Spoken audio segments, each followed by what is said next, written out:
Ketua Umum DPP Grip Jaya Hercules Rosario Marshall ngaku, banyak dikagumi oleh ajudan presiden sejak dirinya SMA, hingga mendapat penghargaan bintang sejora.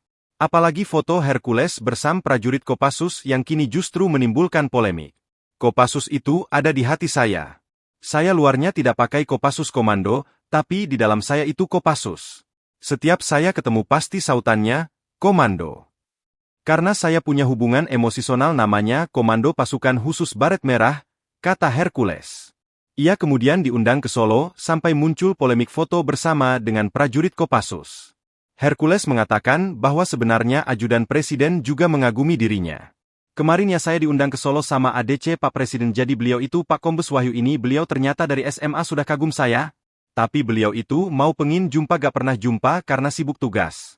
Begitu kemarin kami tiba-tiba ketemu. Saya ini sangat kagum berat buat Pak Hercules Satria dan merah putih dan tidak diragukan, kata Hercules. Lalu Hercules diundang ke acara pisah sambut.